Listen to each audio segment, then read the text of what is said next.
You knew something was wrong the moment Marco didn't look you in the eyes. He's been with you for 12 years.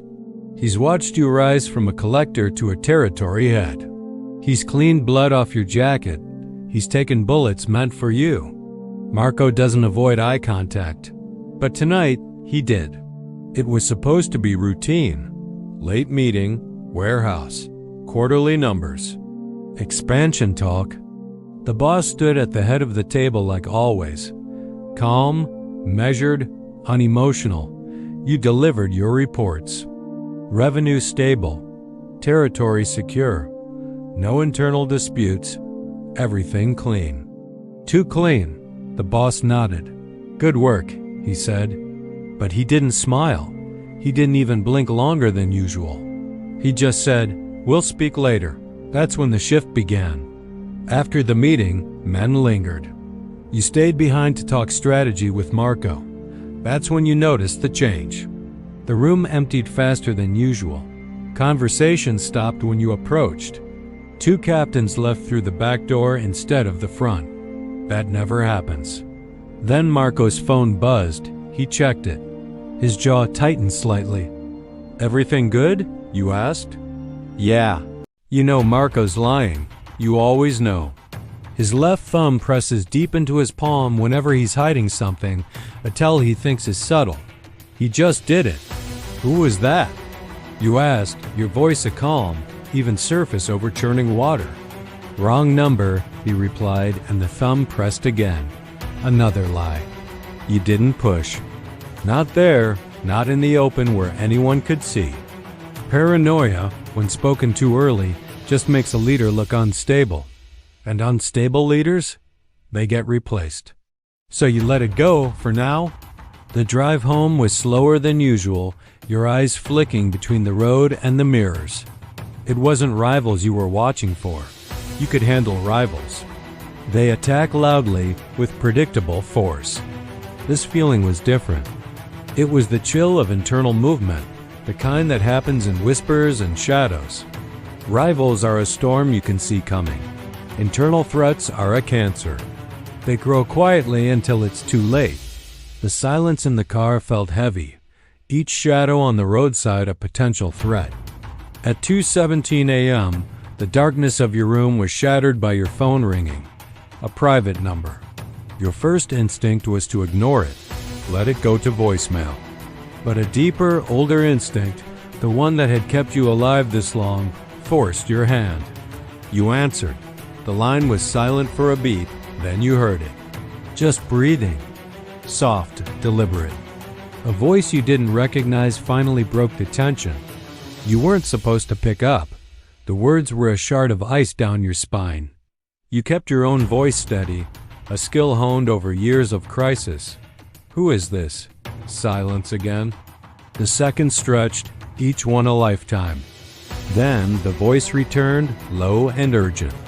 "They're moving tomorrow." Your heart didn't spike. It did the opposite. It slowed down, a cold, heavy beat in your chest. The world sharpened into focus. Moving what? You demanded.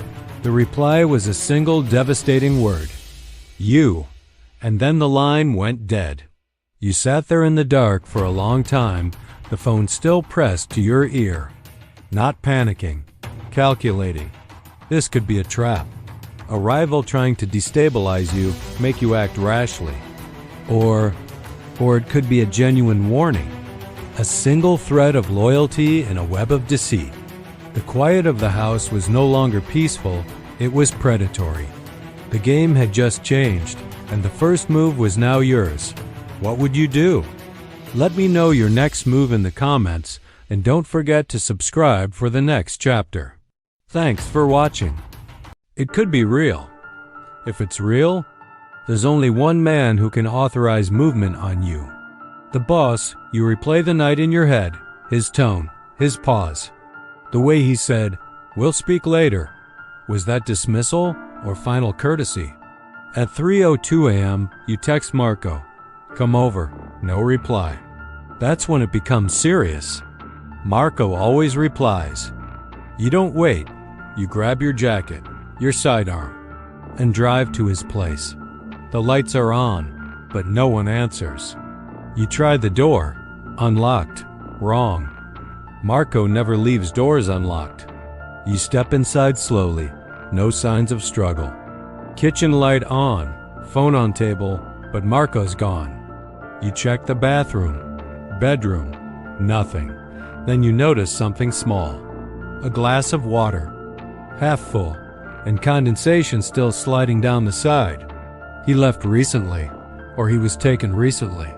Your phone vibrates again. Unknown number. Same breathing. Same voice. You should run. From who? You ask. You know who. Say it. Silence. Then, the boss signed it. Your stomach tightens. Signed it. Not considered it. Not discussed it. Signed it. That means paperwork. Authorization. Green light. A hit order on you. You hang up. Your brain doesn't explode. It narrows. Laser focused. Why? That's the first question. You've been loyal, profitable, controlled. No ambition shown publicly. No alliances built in secret. Unless someone framed you. Or the boss thinks you're becoming irreplaceable, and irreplaceable men become threats. You go back to your car. Sit. Engine off. You understand something clearly now. If this is real, you have less than 24 hours. Because internal hits aren't delayed. They're efficient, clean, quiet, contained. You won't be ambushed publicly. You'll be invited somewhere. Trusted, relaxed, then removed. Your phone buzzes again. This time it's not private. It's a message from the boss. Breakfast, 9 a.m. That's it. No explanation, no context. Your pulse slows even further. That's the invitation, the polite version of execution. You don't sleep. You don't call anyone. Because if you call the wrong person, they'll report it. And then the timeline accelerates. You need information, not panic. At 8:43 a.m., you arrive at the restaurant. The boss is already there, alone. Coffee untouched. He looks calm. He gestures for you to sit. You look tired, he says. Didn't sleep. Why? You hold his gaze. Should I have? A flicker. Small, subtle, but there. He takes a sip of coffee. Something on your mind? Yes, speak. You lean forward slightly. Did you sign something yesterday? His eyes don't move. What kind of something? A removal. Silence. Heavy. Then he smiles faintly. You think I'd remove you without reason? That's what I'm trying to understand. He leans back. You're valuable. Valuable things get stolen, he says calmly. That's not reassurance. That's warning. You've been building strong loyalty, he continues. Yes, men listen to you. Yes, they hesitate when you hesitate. You don't respond, because that's true. You've become stabilizing, he says. And that concerns you? You ask. He tilts his head slightly. Stability is good. Pause. But it also consolidates influence. There it is. Influence. Not betrayal. Not disloyalty. Influence. Are you afraid of me? You ask quietly. He laughs softly. No. But his eyes don't soften. I'm aware of you. That's worse. Because awareness precedes removal. You called me here for breakfast, you say calmly. Yes. Or to confirm something. He studies you carefully. You're sharp. I have to be. Yes. Silence stretches between you, and in that silence, you realize something terrifying. If he ordered it, he won't admit it. If he didn't, he'll still test your reaction. Either way, you're being measured. He finishes his coffee. I have a meeting at noon, he says. With who? You ask. Does it matter? Yes, it matters very much. Because noon is enough time to position men. Enough time to isolate you. Enough time to end this cleanly. He stands. You've been loyal, he says, past tense again. Continue to be. And then he leaves. You remain seated, heart steady. Mind racing. You have three options: run, strike first. Find proof. Running confirms guilt. Striking confirms ambition. So you choose the hardest one, proof, but you're running out of time. Because somewhere in the city men are likely already being briefed. And if your name is on that paper, it is only a matter of hours before someone tries to collect it. And the worst part? You still don't know if the boss signed it, or if someone else is using his name. You don't run. That's the first decision you make. Running confirms guilt. And guilt spreads faster than truth in your world. So instead of disappearing, you slow down. You park 3 blocks away from the dock and sit in the car with the engine off. The rain is light, soft, annoyingly calm.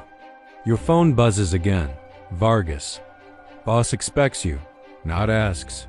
Not requests, expects. That word tells you everything. This isn't a conversation. It's choreography. And you are the final act. You don't reply. You step out of the car and walk the perimeter like a stranger. Head down, jacket zipped, watching. The dock looks normal. Too normal. Men are placed not near cargo, but near entry points. Not guarding shipments, guarding corridors. That's containment. That's funneling. That's where a man disappears without noise. Your heart doesn't race. It settles. Because now you're sure. They're waiting for you to walk in like you always do, trusted, calm, predictable. And then they'll close the door. You step back into shadow and pull out the burner phone. You don't call for backup. You call for information. Neela answers quickly this time, her voice lower.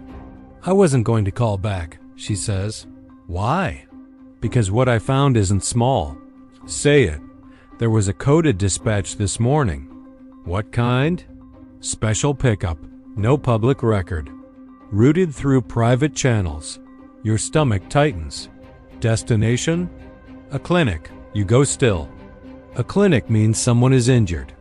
Or someone is being cleaned up. What's the code attached?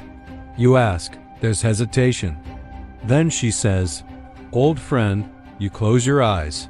Marco, he's alive. Or he was when that code was logged. Pickup time? You ask. 12:05. You check the time. 11:32. Your pulse slows further.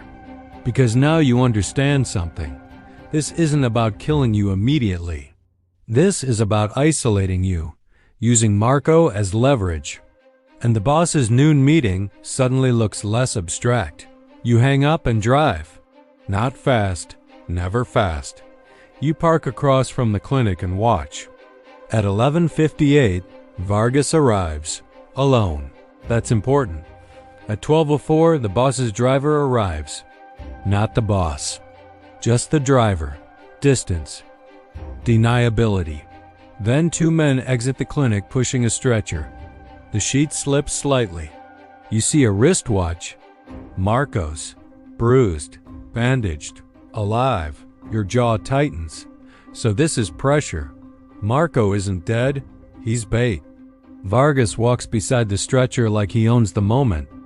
And suddenly, everything rearranges in your mind. If the boss truly wanted you gone, Marco would be gone already, clean, silent. Instead, Marco is being moved visibly, which means someone wants you to see it. Your burner vibrates. Unknown number again. You see him? The voice whispers. You don't answer. It's not the boss, the voice says. Your chest tightens. Then who? Vargas signed it. The line dies. You stare at the clinic entrance. Vargas didn't just show up. He supervised. He positioned. He controlled timing. He used the boss's name to funnel you. And if you walked into that dock earlier, you would have disappeared under the boss as authority. Not Vargas's, which means Vargas is building a narrative. You unstable. You paranoid. You refusing orders. You consolidating power. And then suddenly you're removed, and Vargas steps forward as the stabilizer. It's almost impressive. Your phone rings. The boss. You let it ring once. Twice. Then answer. Where are you? He asks calmly. Working, you reply. Silence. Vargas says you didn't show. I wasn't invited by you. There's a pause, small, but real. He was acting on my behalf, the boss says. No, you say carefully. He was acting for himself. The silence grows heavier. He moved Marco, you continue. He shouldn't have, the boss replies. That's not outrage. That's awareness. You ordered pressure, you say. Yes. Did you order removal? A longer pause. No. There it is. Clear, flat, honest. You don't celebrate. You pivot. Then Vargas escalated without authority. Silence again. And this time, you can feel the shift. Not anger. Calculation. Bring me proof, the boss says quietly. And hangs up. You sit there for a long moment. So this isn't a sanctioned hit. It's a power grab. Vargas is using tension to move early. And if you accuse without evidence, you look unstable. If you strike first, you look ambitious. So you do the only thing that wins internal wars. You control daylight. You text your brother. They're moving Marco. It's Vargas, he replies instantly. Where? You send a neutral location. Public parking garage. Bright. Recorded. Harder to erase someone there. He arrives in minutes. He's sharper now. Harder. Less naive.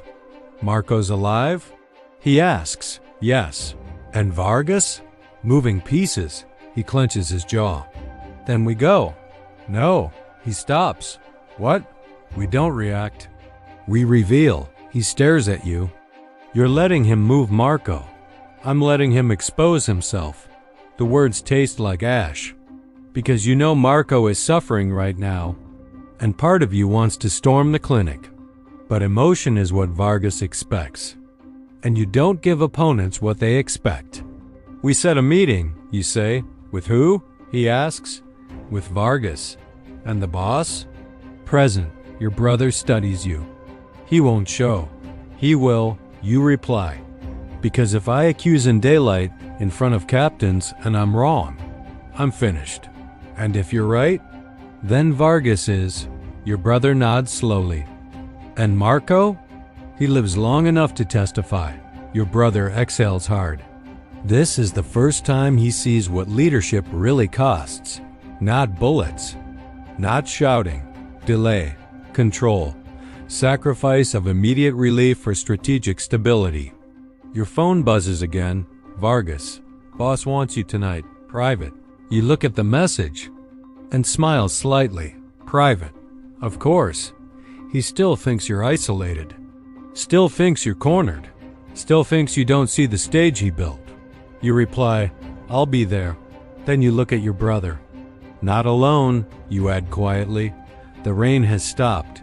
The city feels quieter. But it isn't, because tonight the room won't belong to Vargas. It will belong to truth. And truth, in your world, is more dangerous than any gun. You don't dress like a man walking to war. That would be obvious. You dress like a man walking into a routine meeting. Dark suit, no tie, no visible tension. Because tonight isn't about intimidation. It's about exposure. The location Vargas chose is a private warehouse office. Small, soundproofed. One entrance, one exit. A room built for quiet endings. You arrive 5 minutes late. Not enough to signal fear. Just enough to signal control. When you step inside, Vargas is already there. 2 of his men stand behind him. Not the boss's men. His. That's mistake number 1. The boss sits near the window, calm, observing. And on the far side of the room, Marco. Alive, bruised, bandaged, sitting in a chair, not restrained, but positioned. Vargas smiles slightly when you enter. You made it. I was invited, you reply calmly. Your brother steps in behind you, unannounced. Vargas's smile tightens. That wasn't part of the arrangement. You don't break eye contact. Neither was moving Marco without authority. The room shifts slightly. Not violently, Just enough. The boss says nothing. That's intentional. He wants to see where this goes. Vargas tilts his head. Marco was compromised, he says smoothly. Compromised how? You ask. He was leaking movement details. You glance at Marco. He shakes his head once, slow, controlled. No, Marco says. His voice is rough, but steady. I wasn't leaking. Vargas doesn't even look at him. He was unstable, Vargas continues. He warned him. Now Vargas looks at you. And warning a potential traitor is treason. There it is. The narrative. You unstable. You paranoid. You dodging doc summons. You investigating internal orders. He's built a clean structure. And he's presenting it calmly. To the boss. To the room. To history. You step forward slightly.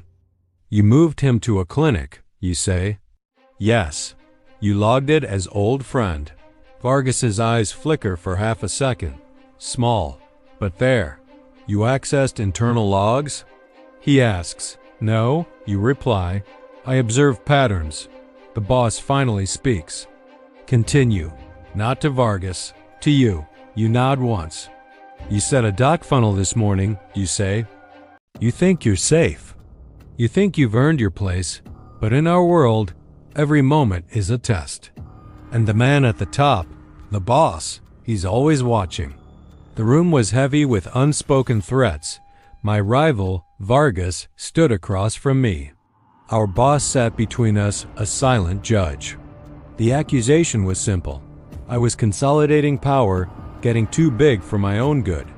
Vargas was the one making the case. He's consolidating power. He said, his voice tight. He has captains leaning his way.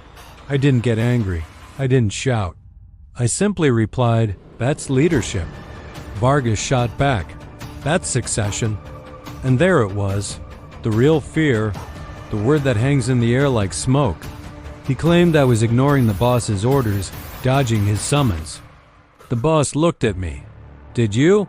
I didn't hesitate. Yes, I said. The admission landed harder than any denial could have. Yes, I repeated calmly, because I received a warning of removal. The boss's eyes narrowed. And you believed it? I verified it. How? By not dying. That almost got a reaction. Then I pivoted. I placed my phone on the table, showing a private message from Vargas. The timestamp was clear. Boss expects you, it read. The boss looked at Vargas. I did not send that message. The air in the room froze. Vargas tried to recover. He gave me latitude. Pressure, I corrected him.